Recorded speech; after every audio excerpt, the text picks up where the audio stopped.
Thank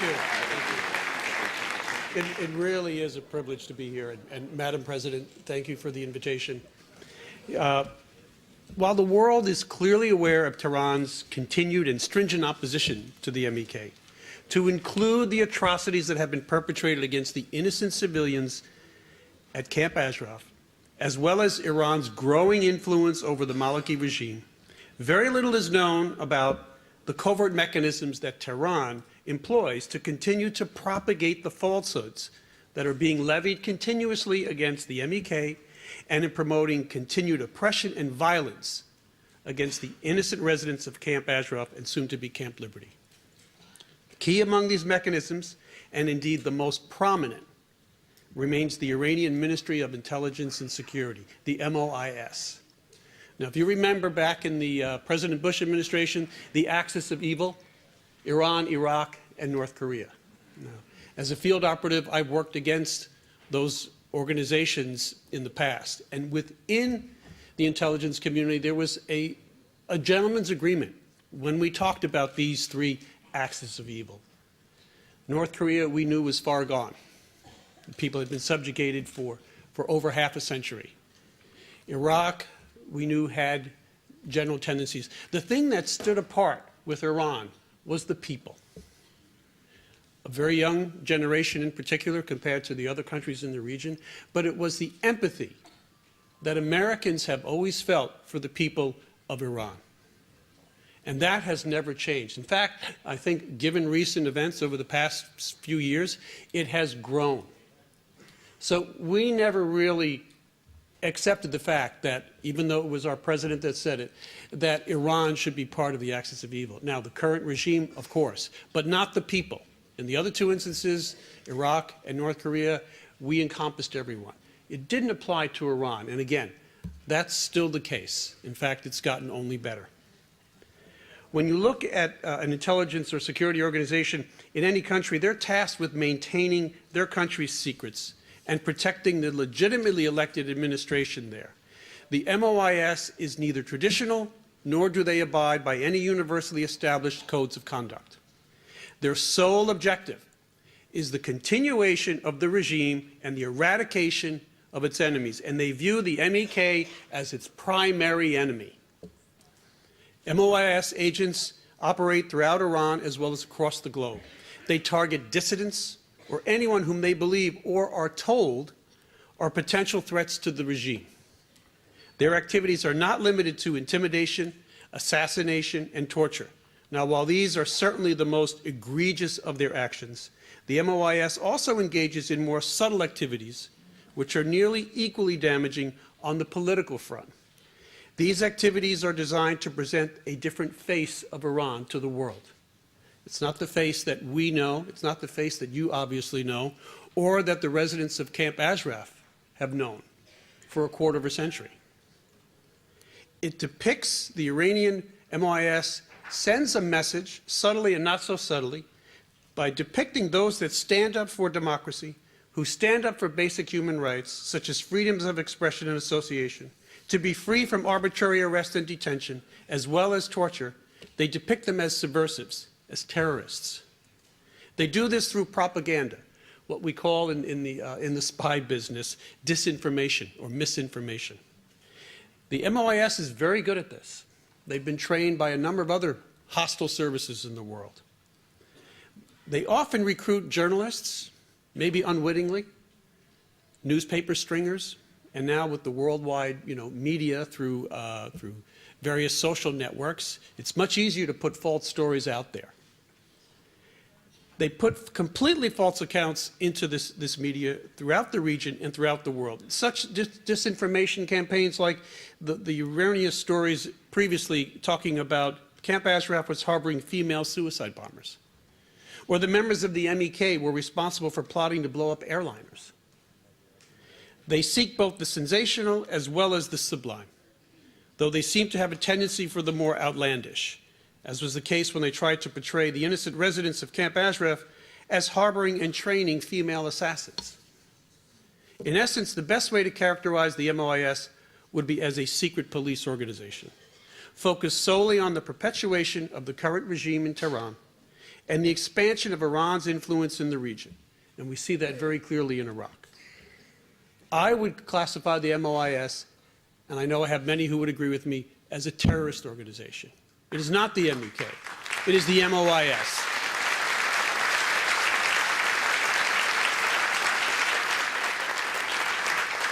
They're very well funded. They're well equipped. They've had extensive training.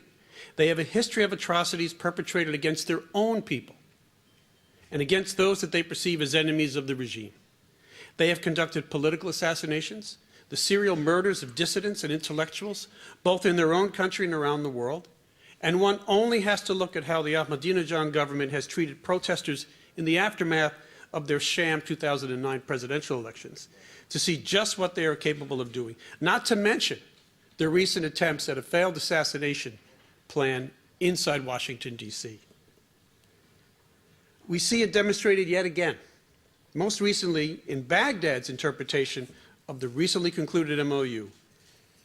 Iran's continuous eroding of the previously agreed upon conditions to include a dramatic reduction in the size of the habitable space within Camp Liberty, their refusal to allow for the transfer of personal possessions, and the growing surveillance and eavesdropping efforts that are being installed in the confines of the camp as we speak. Not to mention erecting high walls and a near constant police force that will be inside the camp for less than a half a kilometer. Now, these recent efforts and the ones that are ongoing were done in all likelihood with the approval of, if not the direct participation, by the MOIS. It is yet another clear example of how the Maliki government, through the manipulation and control by the Iranian government, is seeking the systematic eradication of the residents of Camp Ashraf. Maliki has already stated that he has arrest warrants for over 120 of the residents, and has already mentioned that he wants the leaders extradited to Tehran. And as other members of the panel have already mentioned, again, this is an effort to dismantle the MEK. He's even been so bold as to state, and this is a quote, "Iraq is dealing with the residents of the camp as individuals and in accordance with the human rights principles and rules of international law enshrined in the Universal Declaration of Human Rights and International Covenant on Civil and Political Rights." This is a blatant lie, especially when you view this in the context of the massacre of 43 innocent civilians just a few months ago, and the wounding of well over 1,000, not to mention the recent rocket attacks on the camp. These actions demonstrate the lengths to which Maliki's government will go to justify their current and, more worrisome, their future actions. This statement alone is a clear indication of his intent. Given the conditions in Camp Liberty, most prisons in the civilized world have better conditions than what will exist at Camp Liberty. Yet what crimes have the innocent residents committed? Is it their desire for a normal life, one that for the past 25 years has been void of basic human rights that we all enjoy? Is it their efforts to see a pluralist political system in their home country, one where freedom of speech and assembly exists, and where there is gender equality and a separation of church and state? Is it a crime to want these most basic of human rights? If it is, then we are all criminals.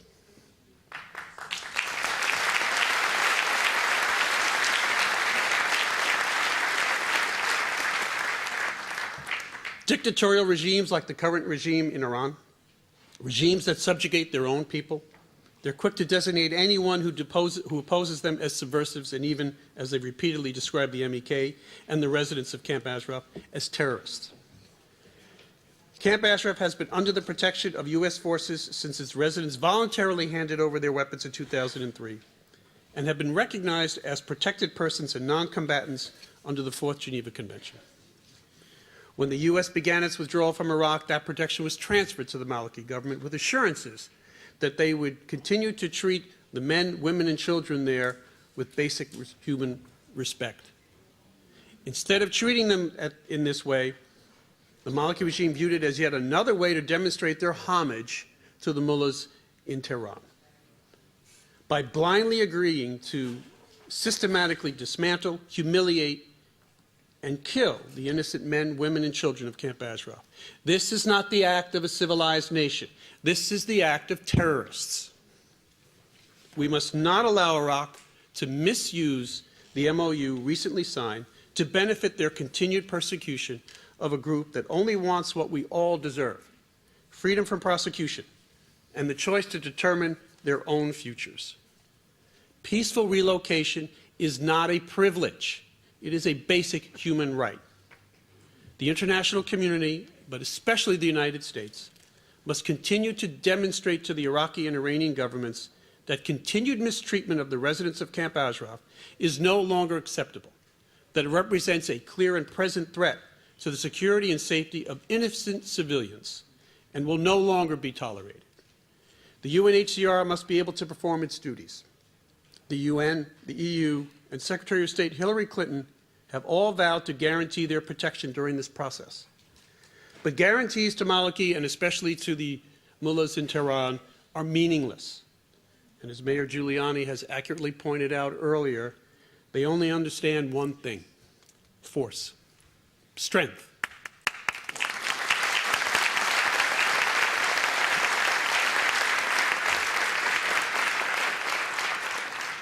Letters and efforts to engage are not going to prove successful.